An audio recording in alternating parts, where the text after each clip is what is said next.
As we saw last time, central to our faith, central to what we believe about Jesus, is that he really died and he really rose again. And historians and scholars almost exclusively don't dispute that Jesus died. But did he really rise from the dead? This is central to what we believe, and for many people makes the difference between being able to have faith in God or not. Because if Jesus really rose from the dead, then he must be God. Paul writes in Corinthians, Paul writes, if Christ has not been raised, your faith is useless, you're still in your sins.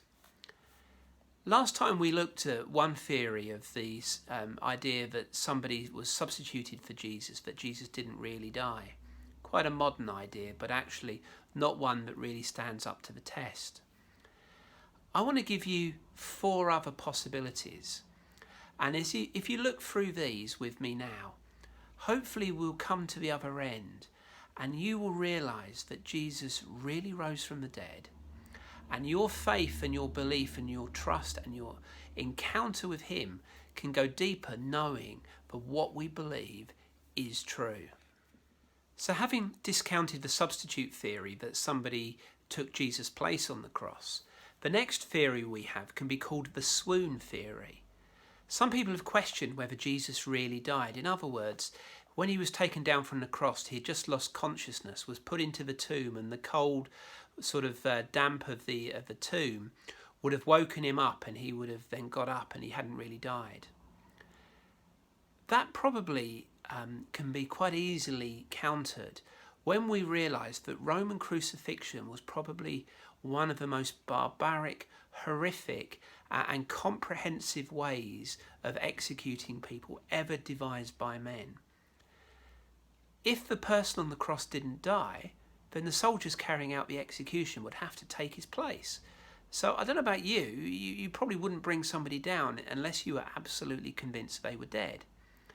And you know, the historians have also confirmed, when you look through the nature of crucifixion and how it works, that actually the possibility of it of Jesus not being dead can be quite easily discounted. He'd gone through an incredible torment prior to the cross. He'd been whipped with, and the Roman flogging can sometimes kill people in their own right.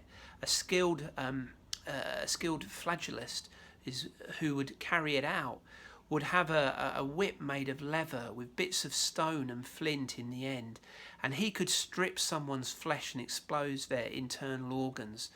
You know, when Jesus went through that, he would have been so weak from the crucifixion and from that even if he had revived, how would he have overpowered the guards? How would he have rolled the stone away? But when we also read that when they put a spear into his side, blood and water flowed, an indication of the way that the heart had separated and the asphyxiation that had occurred had actually had a physical effect that doctors can tell you is a sign of death. And they didn't break his legs, which is something they also did. When we look at the evidence, we really see that the idea that Jesus didn't really die can be discounted. Some might say, it was a conspiracy theory. Jesus' body was stolen and the disciples made it up. Let's be honest, the tomb was in a very public place. It was a well-known location for a very well-known person. But it was also being guarded 24 hours a day by professional soldiers.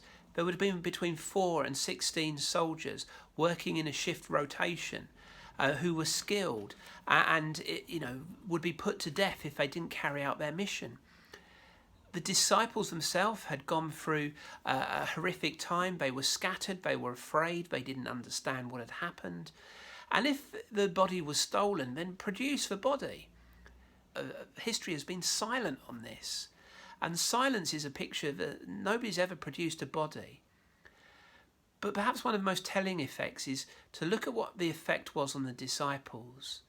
All but one of the disciples are believed to have been martyred for their faith.